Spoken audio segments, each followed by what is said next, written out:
ભરૂચ શહેરના પશ્ચિમ વિસ્તારમાં મોહમ્મદપુરા સર્કલ પાસે આવેલ વલિકા શોપિંગ સેન્ટરમાં ભરૂચ ફોરેક્સના નામથી મની એક્સચેન્જની આડમાં ફોરેન કરન્સી એક્સચેન્જના શંકાસ્પદ વ્યવહારો વગર લાયસન્સે કરતા હોવાના નેટવર્ક અંગેની બાતમી ભરૂચ સ્પેશિયલ ઓપરેશન ગ્રુપના કર્મીઓને મળતા તેઓએ આ મામલે તપાસ શરૂ કરી હતી।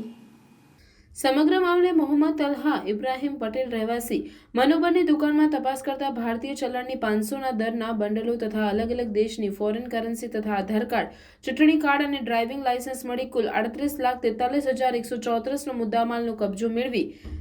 કાયદેસરની કાર્યવાહી હાથ ધરી હતી। તેમજ પાલેજ રિક્ષા સ્ટેન્ડ સામે આવેલ હાઈ ક્રોસ કોમ્પ્લેક્સમાં આવેલ એક્સપ્રેસ મની ટ્રાન્સફર નામની દુકાનમાં ટંકારિયા ગામના રહેવાસી મોહમ્મદ આરિફ નામનો ઈસમ ગેરકાયદેસર રીતે વિદેશી નાણું એક્સચેન્જ કરી ભારતીય કરન્સી આપતો હોય, જે બાતમીના આધારે એસઓજી દ્વારા તપાસ કરી આ મામલે મોહમ્મદ આરિફ યુનુસભાઈ પટેલની દુકાનમાં તપાસ કરતા ભારતીય ચલણની 500ના દરના બંડલો તથા જુદી જુદી વિદેશી કરન્સીની અલગ અલગ દરની તેમજ મોબાઈલ મળી કુલ 17,79,372નો મુદ્દામાલ કબજે કરી આ મામલે કોઈ સંતોષકારક જવાબ ન આપતા બંને ઈસમોની ધરપકડ કરી કુલ 56 લાખ ઉપરાંતનો મુદ્દામાલ કબજે લઈ કાયદેસરની કાર્યવાહી હાથ ધરી હતી।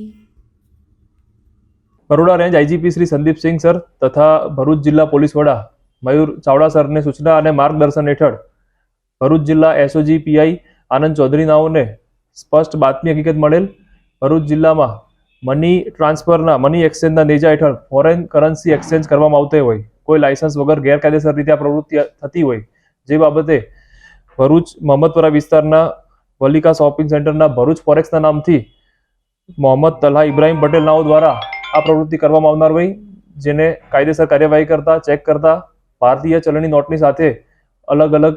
અન્ય દેશોની ચલણની નોટો મળી આવેલ કુલ 38,43,000નો મુદ્દામાલ મળી આવેલ। આ સાથે જ આધાર કાર્ડ, ચૂંટણી કાર્ડ અને ડ્રાઇવિંગ લાયસન્સની 12 ઓરિજિનલ નકલો મળી આવેલ। પાલેજ પોલીસ સ્ટેશન વિસ્તારમાં હાઈક્રોસ કોમ્પ્લેક્સમાં એક્સપ્રેસ મની ટ્રાન્સફરના નામથી ટંકારિયા ગામના રહેવાસી મોહમ્મદ આરિફ યુનુસભાઈ પટેલ નાઓ દ્વારા પણ આ જ પ્રકારે ગેરકાયદેસર કૃત્ય કરવામાં આવતું હોય, ચેક કરતા 17,79,372નો મુદ્દામાલ એમને દુકાનમાંથી મળી આવેલ। બંને ઈસમો પાસેથી